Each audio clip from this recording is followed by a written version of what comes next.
Саламатсыздар, бізді тыңдаушылар. Біздің студиябыздың мейманы адабиятыбыздың ең баранды өкілі, қара сөз шебері Абдилхамит аке Матсақов. Қош келіпсіз. Рахмат. Қолға тидіңіз. Темамыз бүгінгі ұлттық адабияттың қалыптану жолы. Ошол қалыптану жолында кичине ошо сөкөс кенен токтолсок дейм. Биздин студиянын номерин жарыялап коеюн. 0362 06 кызыктырган суроолор болсо студияга чалсаңыздар болот. Ушул адабияттын дагы дегеле кыргыз адабияттын калыптануу доору жөнүндө сөз кылганда эмне ойго келет?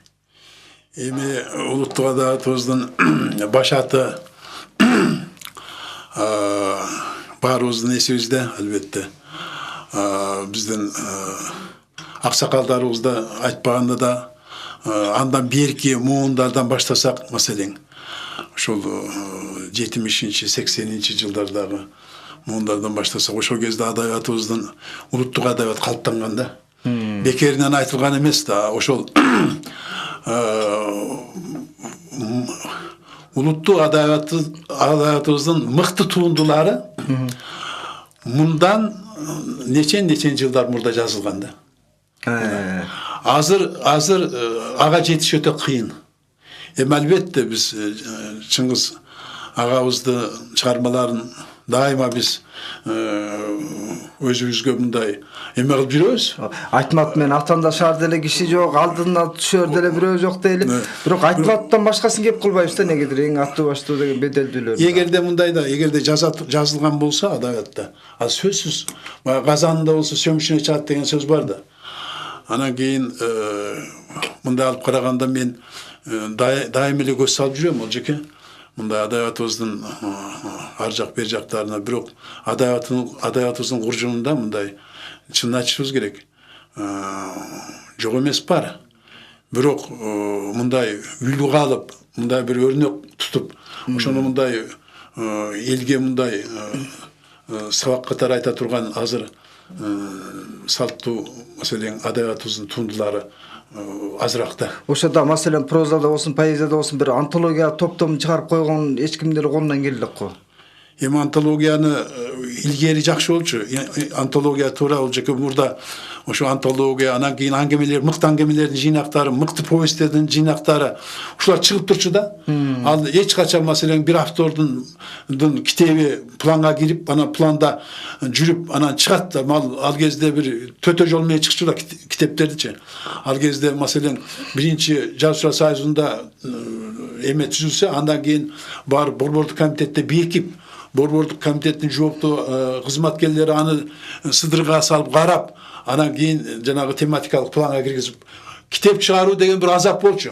Бирок ошолордун бардыгы ар бир ошол токтогон жерде таразага салынып, ошол жерде өзүнүн баасын алып, ылганып, иреттелип жүрүп, анан окурман, ошо бактылуу окурмандар экен ата. Ошо өзүнө барып анан баа тунугу жетчү да. Ал эми жана халтура деген мына бүгүн эми каптап кетти да, туурабы? Айтпаңыз, туура. Ошо халтуралар жолдо калчу да. Жолдо калып эле өзүнөн өзү анан баягы китебим кирбей калды, арызчылар көп болчу да.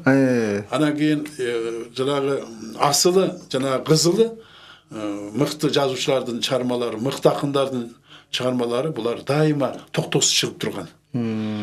Бекеринен сөз болгон эмес да. Маселен, мына быйылкы жылы мен 2 китебим чыкты, быйылкы жылы мен 3 китебим чыкты деген эл акындарынын, эл жазуучуларынын ошондой өздөрүнүн нормативдик эмелери бар эле. Ооба, бир планга кирип калып анан чыгышчу да. Ооба.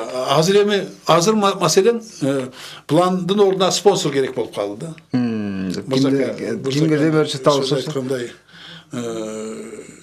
өлгүнгө спонсор керек дегендей. Азыр пьесада жазбады ошо. Азыр мына спонсоруң болсо, сен эмне деген чыгармаң болсо, ошо биринчи иретте биринчи болуп чыгат. Өз колуң менен таркатып бересиң. Эми азыркы маселен тартиби, азыркы жыйнактын таркаш тартиби, окурмандарга жетиш тартиби башкайда. Мейлі мұның барына арман қылбайлы, жекесін чыгармачылыққа келечи. Адабиятка сиз кашкайып жана кашкабүлүктөй болуп таанылдыңыз эле да. Анан ортодо адаяттан баягы оочолуп кеткендей болуп калды окшойт. Сиз ашкере саясатташып кеткен коом, журналистикага көңүл бурду. Сиз ошо журналистиканы башкарып жүрдүңүз дагы, ошон менен жеке чыгармачылык менен узаны кантип калды? Эми мына журналистика деген өзү мен бүгүн баары бир мен журналистиканы бийик көрөм. Журналистика бул чындыгында бул чыгармачылыктын эң кыйыны дагы, чыйралта турган эң жана таскактуу жол журналистика да. Журналистиканы бүткөн балдар, журналистикада кандай көрүнгөн азаматтар, ал акын болобу, жазуучу болобу, алар дайыма авангардтык сапта жүрүшөт да. Мен канча өмүрүмдү мына 30 жылдан ашуун өмүрүмдү мен журналистикага бердим да. Анын ичинде 13 жыл Кыргыз Туусын башкардым. Телевидениясына да бар 1-2 жыл аякта болдум. Анан менин ушу милдетим ошо сапаттуу чыгармаларды, сапаттуу ылгап ошону окурманга берүү милдети дагы тагылып, ошол убактымды көп алды го дейм да. Ошондон улам мен кичине четтедим. Эми ол жерге сага ширин аңгемелериңиз жазылбай калды да. Анан кийин бирок ошентсе дагы ара чолодо жазылып жүрдү. Маселен, менен портреттик очерктерди колуман келишинче ушул жакта көбүрөөк эме кылдым да. Жакшы колго алдыңыз. Портреттик очерктерге көңүл буруп, маселен, бул эми чындыгында азыр портреттик очерктер жок. Табылбайт. Азыр эми жазса бизнесменди, депутатты эмне жазат, эми алар кызылдай эле жанагындай эме да. Алардын мүнөзү, алардын мындай элге жарык чачкан касиеттери айтылбайт азырчы. Анын чөнтөгү айтылат, алган эмеси айтылат дегендей да, мындай. Анын аброю башка артыкчылыктар менен берилет да. Кыргыз өңү чокмордун өңүндө деген сап болуп элге айтылып кетти, жайылып кетти. Ал дагы ошо Кыргыз Туусунда иштеп жүргөндө. Эми ол жерге чындыгында журналистиканы мен дайыма бүгүн дагы журналистикада колум кычышып турат. Азыр бир дагы жазылып атат. Азыр мына Эсенбай Калдаров деген менин өзүмдүн агам, ошол жөнүндө бир жакшынакай бир жазылып атат да. Эсекемде адам кайрылып келер бекен деген темада да. Анан ошол жакын күндөрү чыгыш керек бир. Балатай таза киши эле ошо киши одан. Анан ол жерге ошондой сыяктуу адамдардын бир дидарын ачканга. Жакшы. Эмне үчүн биз муну карасаң, көркөм чыгарма эми көркөм чыгарма. Көркөм чыгармалар окулду, окулбаду, ал дагы арасаттуу тема. Ал эми сен күндөлүк гезиттен же болбосо өзүңдүн мына Урухеш сыяктуу мындай алгылыктуу мындай сайттардан адамдардын заманбап биздин замандаштарыбыздын портреттерин үчүн берсек болобу? Маселен.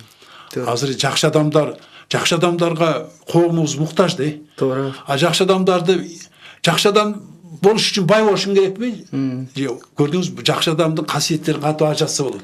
Биз ушул өрнөктө жок болуп атпайбы? Биринин бири портреттин жазып берип, жылуу сөз айткан үзөңгүлөштөрүн. Ошол үчүн жанагы адамдагы мыкты сапаттардын биз жанагы бири-бирин аргындаштырып, бири-бирин алып өтүш. Ошол нерселер адамдагы кайсы маселен 90-80 жылдардагы адамдардын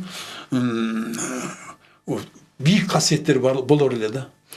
Биздин ошо Кыргыз улуттук түптөөчүлөр эмне үчүн ушу бирине бири жылуу сөзүн аябайт. Көз өтүп кеткен деген жазышат да, аттың мындай эле мындай жакшы сөзү.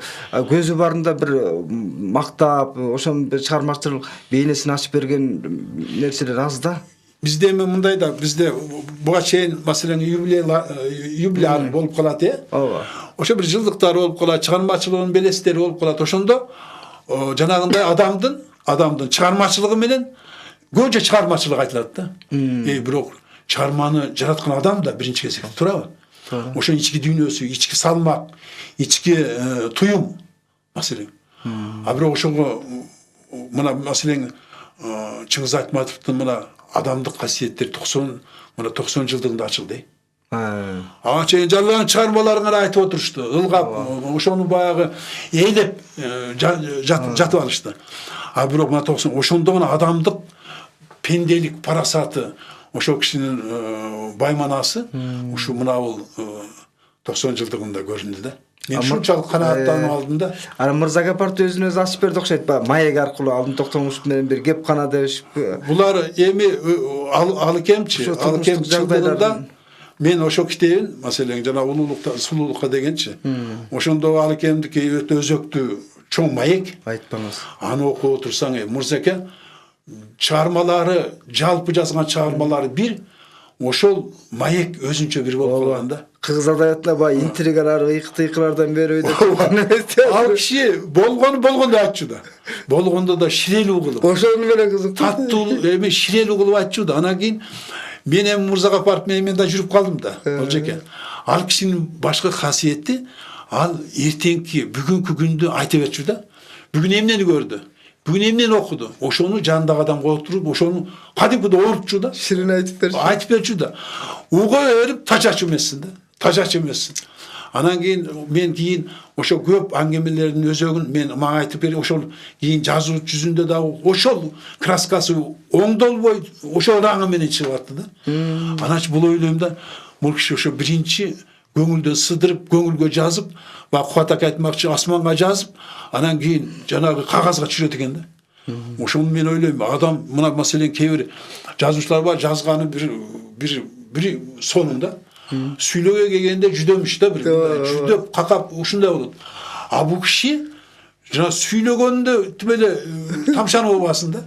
Ошондой кишилер эми азыр эми билбейм, азыр аз калды, эми азыр жазуучулар эмес саясатчылар сүйлөп калбады. Кооздоп анан ошол Мырзаке демекчи, Мырзаке бир кезде эсиңизде экен, бир көркөм адабият таанытуу боюнча өзүнүн мектебин ачты эле, бирок ошол кыярына жетпей калды. Бирок келиңиз колуңузда. Ошол тилекти сиз ишке ашырып бир мектеп түзүпсүз, адабий мектепчи. Мен буга абдан сүйүнөм да, себеби бул мына салттуу адабияттын калыптай турган бирден бир мектеп ушундай болуш керек да.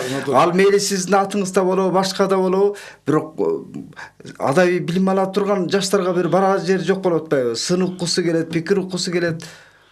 Ошол мына мектеп демекчи айтат го жанагы шакирттин жакшы сөз бар. Шакирттиңе бир учкунду тутандырыш үчүн устат ааламдын жарыгын жутуш керек деген сөз бар да.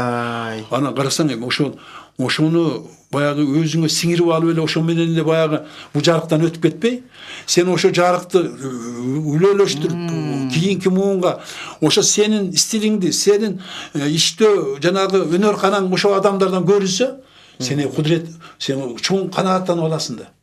Мен азыр мына студенттерге, мен чындыгында эле азыр менде 30 адам бар. 30 жазуучу, 30га жакын.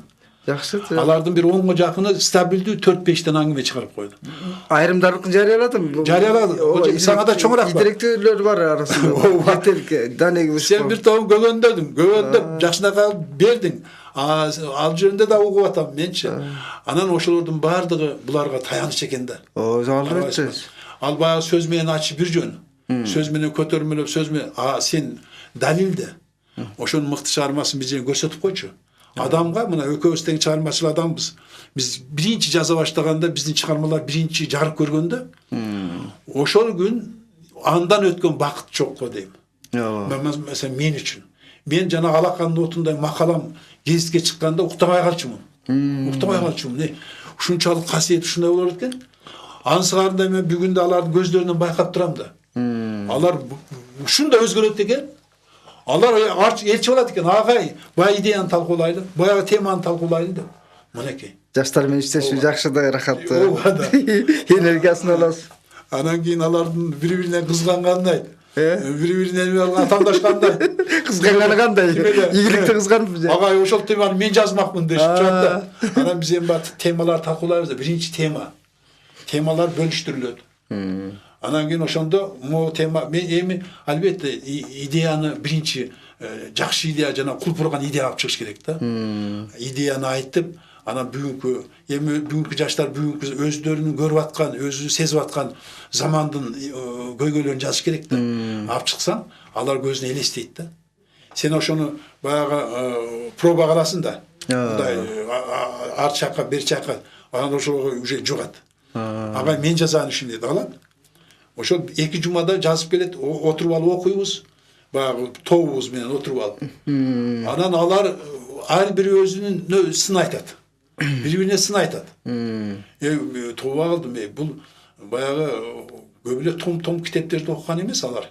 Бирок ошол бири-бири менен жазып алат, биринен бири оошуп, бири-биринен өтүп, анан кийин жана чыгармага табит ачылып атканына мен ыраазымын да. Ыраазымын. Эми ал мектептин келечеги жөнүндө кеп кылыша билбейм азыр. Бирок ушул учурда ошо талкууларды ол жерге бир көрсөм, бир эстип барам сени. Буйрса, барам. Ошону көрүп отурсаң, сен да кааралашып кеткенин билбей каласың да. Жанды, ошончолук. Аралашып кетесиң. Бул чармачылык адабиятыбыз деп атабыз, улуттук адабият деген ошо бүт булактардан келип атпайбы? Булактар кошулуп отуруп өзөндө анан ошентип коет да. Ошол сыяктуу бир булактын көзүн ач дейт. Булак көрсөң көзүн ач деген бир кыргызда жакшы сөз бар. Ошондой мына өзүң да ол жерге мен мына эфирден пайдаланып айтып коеюн. Ол жерге сен да бир булукка бири-бирине отуруп алып мактап атат дебесиң? Жок, айтса айта берсин, эми ал айткан сөздү айтабыз да, бирок мен сенин ушунчалык бир мындай менеткештигиңе, мен кумурска экенсиң.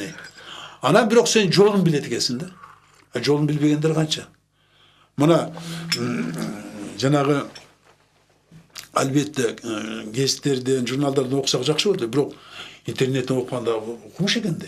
Ооба, интернет жеткиликтүү болуп атпайбы бүгүнкү күндө? Ооба, аны окусаң, мен ойлоп атам, мен жаңы чыгарганым сен аркылуу берейин деп атам мен. Ал гезитке бербей туруп эле чыгып туруп. Гезит ушул региондорго жетпей атпайбы? Гезит журналдарчы, китептер, андыктан интернеттин биз 21-кылымдын технологиясын кеңири пайдаланышыбыз керек. Андан коркуп үрпөйбөйчү, интернет элди бузат дебей, муну коом агартуунун инструменти катары кабыл алышыбыз керек. Эми бузат деген ал жактар өзүнчө.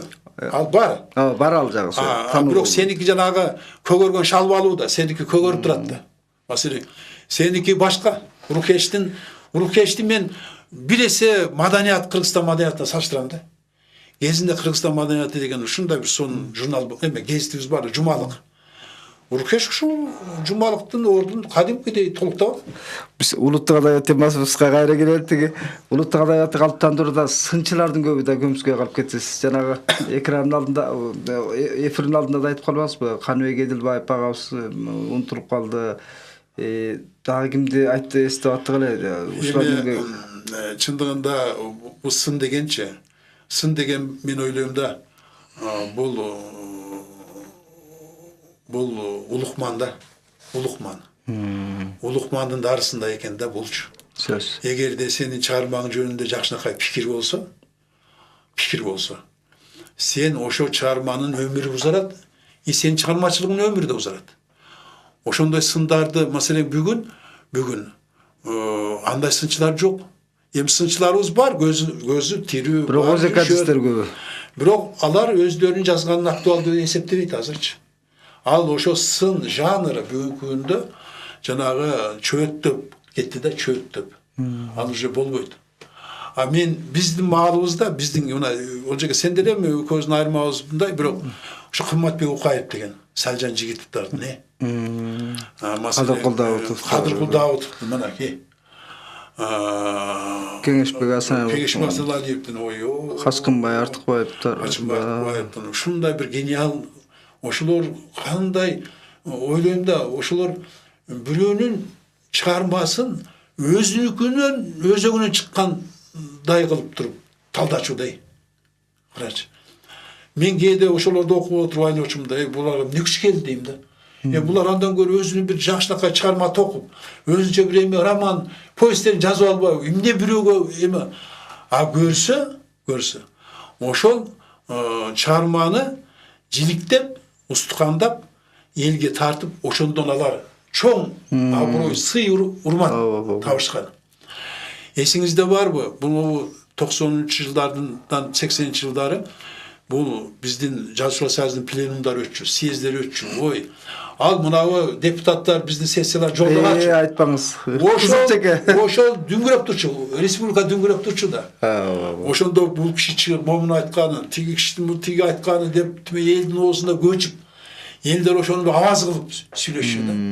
Кандай бактылуу кесе ошол. Эл саясатты эмес, ошолду акын жазуучулардын кызылчеке талашып кеп кылып. Ошондо кандай сон өтчү да. Эми азыр Жазуучулар союзун айтып деле болбойт эми азырчы. Анын баары жогу деле Бар белгиси. жоğu деле чын айтайынбы? Ысык сугу да жок болуп калды. Ысык сугу жок. Ооба. Бирок ошол сынчылар ошо Канбек Эдилбаев, Аман Токтогулов, Осмон Акын Ибраимов. Осмон Акын Ибраимовдор. Ой, Булар ой. деген эми Кашкайтып жазчу да. Айтпаңыз ата. Аларды көп жапырылып калчу. Кээ бири ошолордон коркуп эле жазчу эмес, Көрдүңүзбү? Жазчу эмес, жазалчу эмес. Ошол сын өнөрү адабиятта калемгерлерди да өстүрдү, окурманды да өстүрдү, окурмандын көркөм табитин бир топ бойгожо да ошолор. Жок, алар ошонун параметр, ошону чен өлчөм кылып алды да. Карачы, моундай залкарды талкалап салды. Моундай кыйынды чекетерин көрсөтө койду. Дешип алан, андан кийин адамдар тайсалдап калчу да. Анан кийин жазганда, анан чен өлчөм менен жазып, жанагы сезимин баарын көбүртүп жабыртып ийбейт. Акырын мына сонун эми мындай өздөрүнүн формасына келтирип койчу да. Маселен адай муунду ээрчиткенде мен мисалы сизди ээрчигем да. Маселен адай сынчыра сиз жөнүндө пикирлер чыгып калсачы, жылуу пикирлер, демек Матисаковдай жазыш керек турбайбы деп баягы сиздин аңгемелерди окуп, анан ширин даамына кирип кетип, анан түштүккө барып ошол жана чарпаяда буттусун алтып отургум келет. Жок, мындай да ошол образдарды көргүм келет. Несени мына адабиятыбыздын түптөлүшүнө, калыптанышына, байышына менимче ушу улуу муундагы жазуучуларыбыздын чоң салмак ошол эмелер бар да. Маселен ушу жаштарга карата жаш жазуучулардын сездерин, жаш жазуучулардын пленумдарын өткөрчү да. Анан ошонун учурунда жаштарга өздөрүнүн мындай макалларды арначу, каттарды жазчу. Маселен да. Менин эсимде ушу Жунай Мавлянов, мен агайым устатым деп жүрөм. Ошол киши калемдеш иниме кат деп бир эме жазды. Ошону как раз алып токтомуш өзү редакциялап берди да. Маданиятка чыкты. Ошону менин замандаштарым, менин курбалдаштарым, калемдештерим окуп, ушунчалык аларга дагы эме болду да. Мындай бир аксакал муун кичине жаш муунга жазып атса албетте. Ошондой сыяктуу, ошондой Омор Султановдун, Жолом Мамытовдун, Сооронбай Жусуевдун өзгөчө ушул кишилер мына жаштарга андай баталарын берип атышты. Мына бүгүн маселен ошондой бата берип, же болбосо ошолордун келечегин аныктап, жолун ачкан. Мындар эми, конечно, өзүбүздөн башташыбыз керек, конечно, өзүбүз деле жаза албай атабыз, чынын айтайын. Мен жана Мамат Сабыров деген өтө таланттуу жазуучу. Ошо жакшы мээлечи. Эми ошондой мындай ал жөнүндө сиз жакшы жазыпсыз. Былтыркы китебин окугандан кийин жылуу бир. Мен ойлойм да ушул колдон келсечи, колдон келсе. Жакшы деген сөздү көбүрөөк айтышыбыз керек да. Жакшы деген сөздү айта албай калдык. Жакшы сөз деген сөздү үйрөнүшүбүз керек. Айтканга үйрөнө албай койдук да бизчи. Андан көрө негативдүү айтсаң, бат тааныласың да. Бат эле элдер, ой, мынау эме деп атат дейт. Себеби адамдардын мынау слух, адамдардын угуу жөндөмү ушул негативге ыңгайлашкан да. Эгерде эфирде жакшынакай сөз кетип атса, ой, булар эмне сүйлөп атат? Уйкусу келет ата. Уйкусу келет. Мына ызы чуулуу бир үрөй учурган нерсени айтсаңыз тыңшайт. Ошону айтсаңыз, ошондой бир эми билбейм эми. Азыр эми коррупция деген жанагы эмелер эми адамдарды ошондой сесин алып койду. Бирок баары бир жакшы сөз керек. Кыргызга жакшы сөз эле керек. Маселен. Тиги биз улуттук адабияттын өкүлдөрүнөн көбүнүн баягы совет мезгилиндеги баягы идеологиялык үгүт менен эле жазып калган дейин десең, ошо сиздин устатыңыз Жунай Мамлановдун да мыкты аңгемелери бар экен. Мен жана четинен жарыялап не кылып жүрбөймбү? Касым Кайымовдуку, Асанбек Стамовдуку повесттери эмне деген, Орозбек Айтымбетов. Ойбай, ушу Орозбек Айтымбетов менен муундаш кандай тең курдалдаш? Жок, кишилер бизден бир аз алдыраак турушат да. Сиздердин ошо топ бир айтылып жүрөт эмеспи дайыма? Жапиев, ушу сыяктуу ошолор да мында алдыраак турушат. А биз болсо Бейшебай Алиев, маселен, Мамасал Апышев, ушундай болуп келатчубуз да. Биз баягы үркөр болуп чыкчубуз да. Баягы сынчыра жазганда ошону билеттеп орду табылчу да. Эми азыр көзүңөн учат, эми ошондой бир уч адамдар чыкса гана эми таң көрүп, паланчадан кийин мен ал кезде ошондой болчу, даже түкүнчөдөн кийин мен айтпай коюптур дегендер мындай ошондой жеке тааныштар мындай ички ошондой эми ал билбейм, эми аны сынчылар үйрөттү да. Ооба. Себеби мындай азыркы 90-жылдан кийинки адай моунчу чаржайт болуп калды. Кимиси улуу кичүү экенин билбейсиң, жалпысынан билесиң, жаштардын тобунча. А сиздердики сызык билинип турчу да. Орозбек Айтымбет, Матсак Бешоев, Ара Султан Раев, Мамасал апышыптар экенинчи. Азыр андай жок салт. Ол жерге мен мындай дагы бир нерсени айткым келет да, мынабу бүгүн мынабу өзгөчө акындар. Мен кара сөз үчүн бирок акын, мен поэзияны дайым окуйм. Поэзияны окуйм. Могу жаштарга абдан суктанам да. Мына жаштар, мына өзүң да ыр жазып жүрөсүң, бир тең салмактуу алып баратасың. Анан кийин ушу акындар дайыма бири-бирине карамдуу да. Карамдуу. Уйбор. Ушу акындар да, мына маселен ушундай бир мына Бактыгүлдөр, маселен Ожегелди, Жедигер бири-бирин сүрөп жүрөт булар. Ооба, бири-бирин сүрөп жүрүшөт. Анан бир той топурда барып калсаң, тимеле өздөрү өзгөчөлөнүп калышат мындай, тегеректешип мындай. Бул деген эмне? Бул деген чындыгында бул жакшы көрүнүш да. Алар дайым бири-бирине, бирок бирин өтө эле көтөрүп, же болбосо өтө эле бир мыкты жактарын айтып деле жазбайт. Бирок алар дайыма бири-бирине шаң берет да, дух беришет, бири-бирине эме колдоп жүрүшөт. Бирок мына теңирден тескери ушу мына жазуучуларда тилекке каршы ушундайлар байкалбайт. Менимче азыр кара сөздүн менетин көтөрөм дегендер аз да. Анткени бул өтө мына өзүң жазып жүрөсүң, жыйнактарың чыгып атат, сон аңгеме повесттериң бар. Бирок бул өтө оор жумуш да, чынды айтыш керек да. Айтпаңыз, Ал бирок ошол оор жолду тандаш азыр бара-бара бүгүнкү базар экономикасында менимче азыр мындай жеңилге качырган жерде бул оор нерсеге бет алыш, ошону беттеш тоокелчекке барбайт экен да. Ошон үчүн мына мен ойлойм, мына Султандан башка, Азаматым Султан Раевтан башка мындай чынын айтышыбыз керек. Анан Суамбек Тойчубайдан. Меличиликке киши да башка. Ушу азаматтар мына ийиндерин казык кылып ушу жазып атышат. Эми ал канчалык өзүнүн сынын, пикирин угуп атышат, жакшы пикирлер айтылып атат.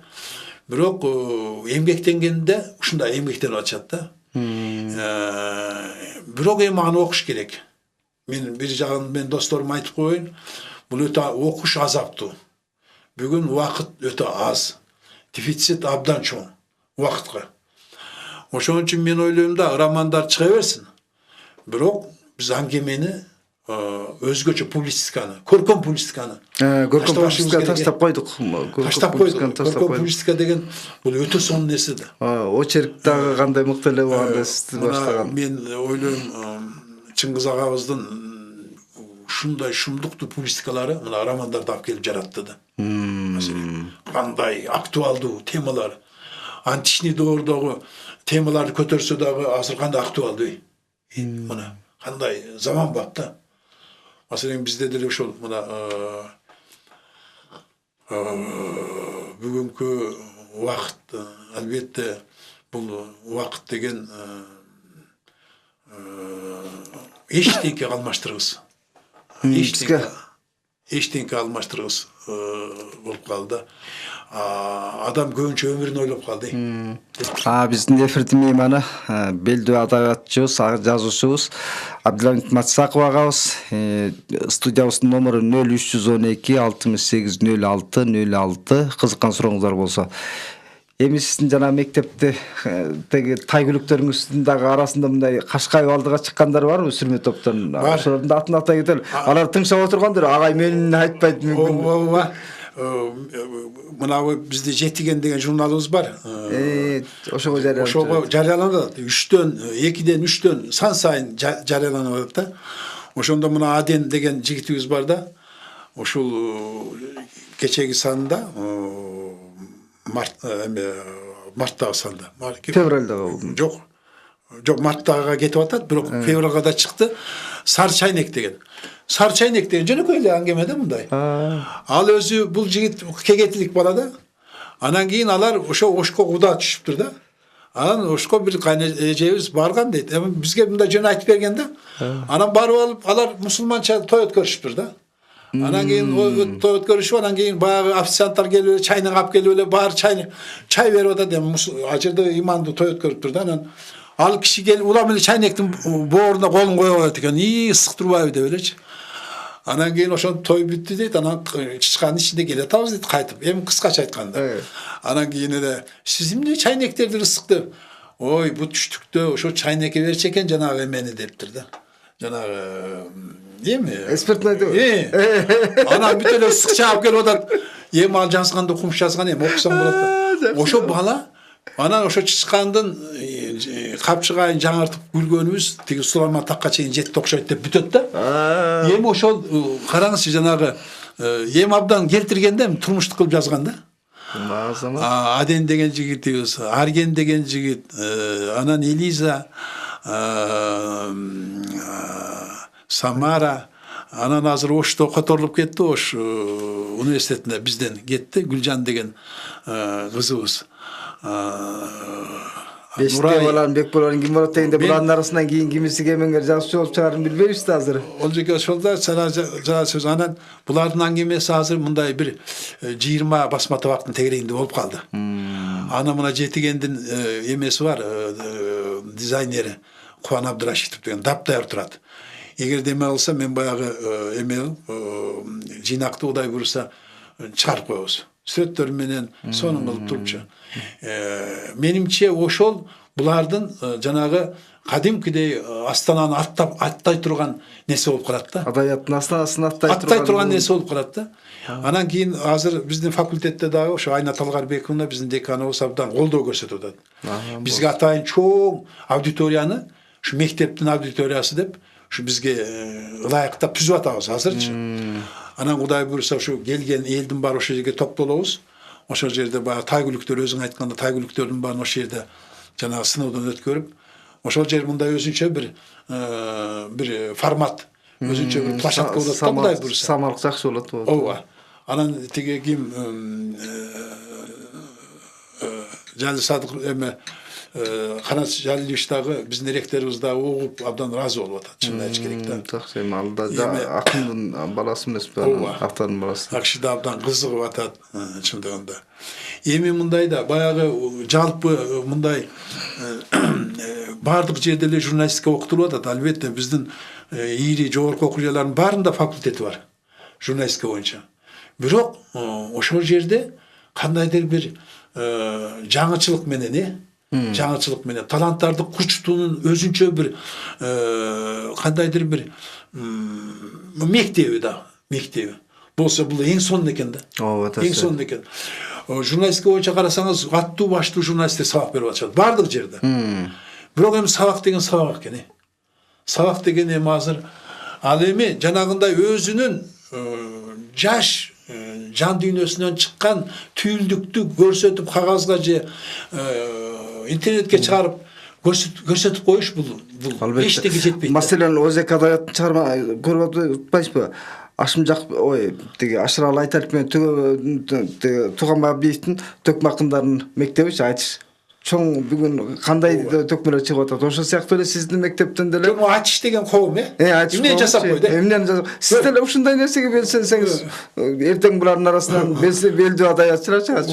Айтыш коом эле канчалаган плагей эменин таланттарды алып чыкты мына. Өзүңөр аралашып жүрдүңөр мына, баарыңар чыйралып чыгып кеттиңер мына. Ошон үчүн Атыгалды Манаска деп эми Садык шер мына кайкалап жүрөт, молодец. Андыктан Матисактын мектеби деле оңой калбайт. Буйрса, Кудай буйрса эми. Буйрса. Аракетибиз болуп атат. Сиз адабиятка баа тийди качты мамиледеги киши эмессиз. Ошондуктан улам ошо жаштарга күйүп мектепти ачып койгонуңуз абдан бул чоң жакшы самалык да сөзгө аларлык. Анан жеке өзүңүздүн чыгармачылык канча өтөт? Улуттук адабиятка себеп сиздин да мындай ошол жерде аттап кетүүгө мүмкүн эмес да. Эми мен өзүң билесиң, мен аңгеме жазам да.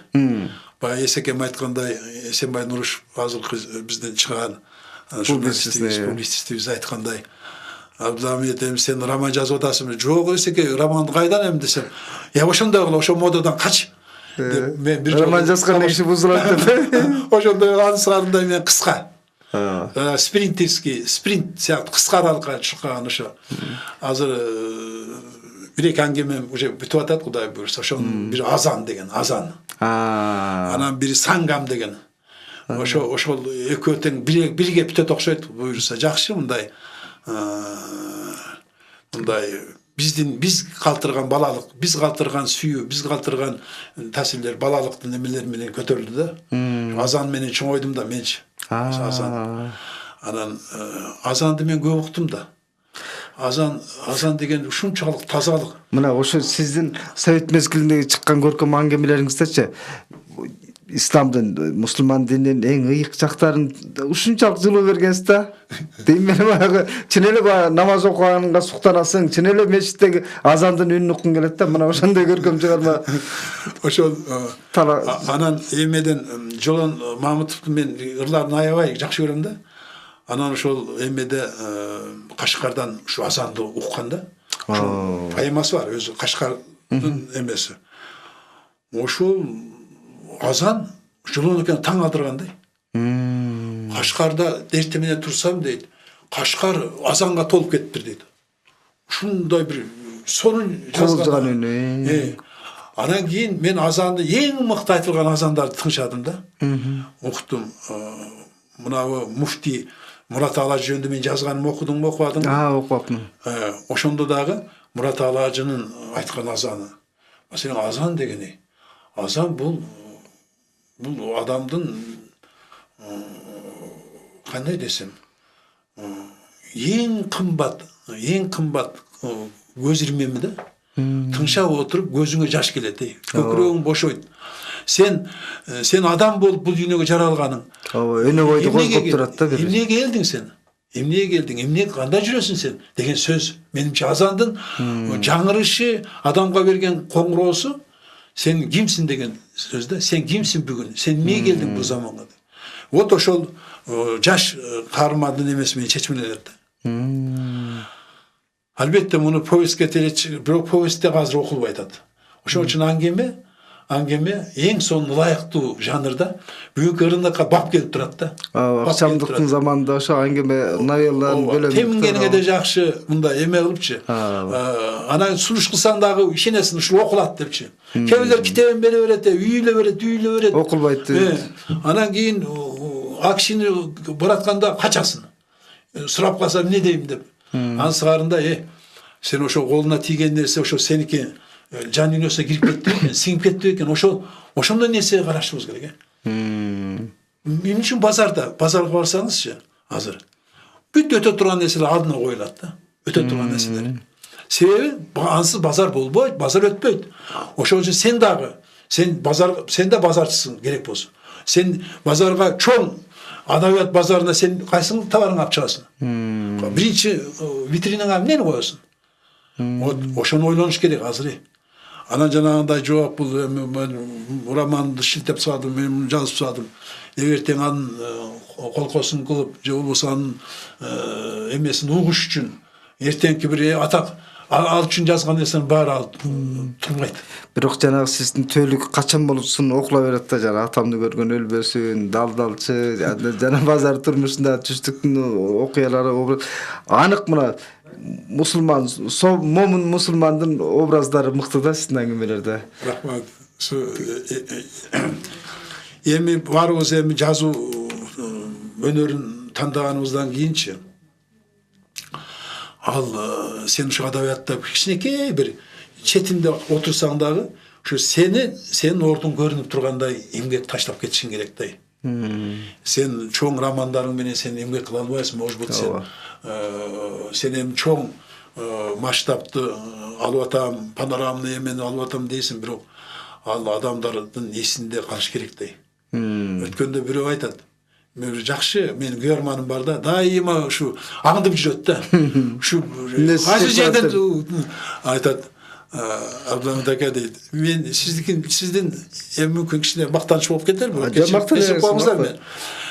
Мен сиздин эме дейт, мен дарыдан көрө сиздин аңгемеңизди окусам дары болуп кетет дейт. Башым жазылып кетет. Эми дары катары окуйм мен дейт. Анысарында мүмкүн чыгарма деген мүмкүн дары катары. Сиз чынында эле ошо дарыдай болгон жан дүйнөнү айыктыра турган жакшы себептүү аңгемелер жазып атасыз. тилекке каршы убактыбыз соңуна чыгып калыптыр. Бирок соңку сөзүбүздү бир-эки ооз сөз менен жыйынтыктап койсок да болот буюрса. Ожеке эми сага албетте рахмат. Марал радиосуна бүгүн келип атам. Абдан жакшынакай. Мен бул жерден эки иштен бир иш кылып, дагы бул жерден аялдарды куттуктап кеттим. Өзүм мен жаздырып калыштым. Мына албай байрам. Мынакей ошол жакшы аял заты биздин асылзадаларыбызда куттуктап сөз айтты бул жерде. Куттуу жерге келиптирмин. Эми Ожеке өзүң ушундай ар кайсы чыгармачылык күчтөрдү тартып, ошолорду адабиятка иштетип, кыргыз улуттук адабиятыбыздын бир баягы алыкул айткандай 90 тараптуу килеминин бир жагын көтөрткөнгө аракет кылдырып атасың атын. Бул дагы болсо сен бир чын айтышыбыз керек, белгилеп коюшубуз керек. Азыр Олжобой Шакир деген сен дана жанагы рыноктун адамы болуп калдың чынында. Ооба. Тиги заман менен тең жарыша кетпесек болбойт да. Анан кийин рахмат анан эми адабият боюнча негизинен бүгүн кичинекей кеп кылдык. Эми ал мен абдан эле мындай жакшы түйүнчүрө айттык дегенден алысмын. Бирок биз өзүбүздүн көздөгөнүбүз, ойлогонубузду айттык. Ооба.